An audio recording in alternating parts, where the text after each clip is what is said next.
Without counting the very exclusive street version of the Porsche 911 GT1, produced at only 30 units, it had been 14 years that Porsche didn't indulge us with a proper production hypercar.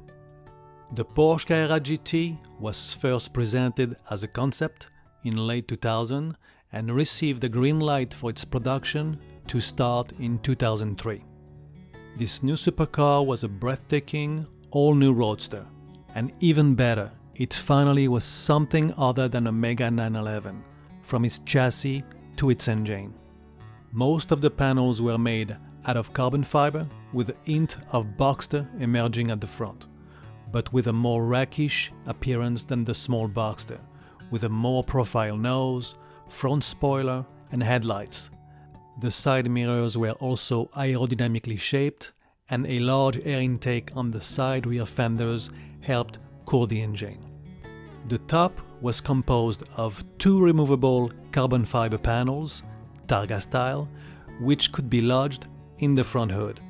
The rear was flat with a superbly crafted engine cover, including two semi-conical meshed grills, allowing the heat from the engine bay to escape.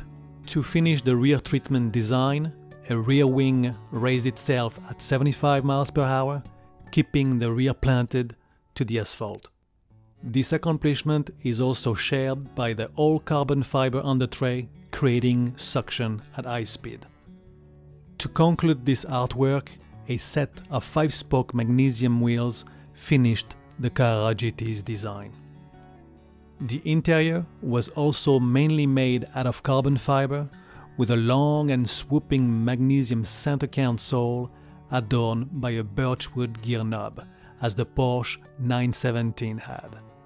The dashboard had 5 main dials interlaced to each other, and the pedals were hinged from the floor.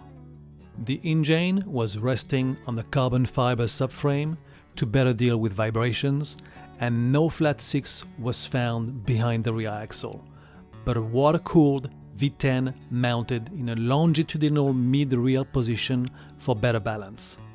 The V10 was rescued from a Le Mans prototype program, LMP1, and enlarged to 5.7 liter, or 350 cubic inch, producing 612 PS or 605 horsepower at an ear-piercing 8,000 RPM.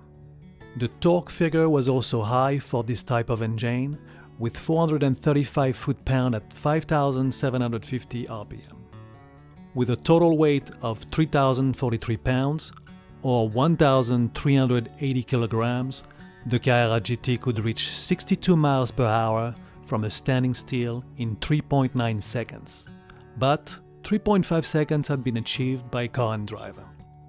The top speed was 205 miles per hour, or 330 kilometers per hour, making the Carrera GT the fastest production Porsche so far.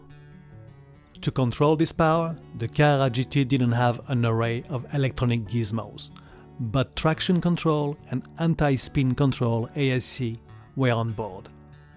Most of the high-tech prowess was achieved by using a carbon fiber safety cell tub, first seen on a supercar, also pushrod suspension like an F1 car, massive ceramic brakes made from silicon carbide PCCB, and a very light ceramic clutch PCCC of only 6.5 inches or 16.5 centimeters reduced the height of the crank to the floor to just less than 4 inches or 9.85 centimeters, making it possible to have the lowest center of gravity.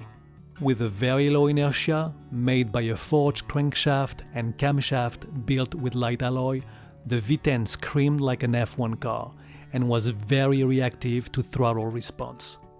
Its responses were very reactive when accelerating or when the gas throttle was released. This could also be experienced when turning the ignition off, as the engine stopped suddenly as if you flipped an electric switch. Production of the Carrera GT ended in May 2006, after 1,270 Carrera GTs were built. What is the most surprising is that the Porsche Carrera GT sounds like a Formula 1 Ferrari, and is the opposite of what the 959 was to the F40 back in the late 80s. This time around, the competing Ferrari Enzo is the high-tech supercar, while the Carrera GT, with its fair share of technology, is a pure and more straightforward supercar with its manual transmission and lack of different mode settings.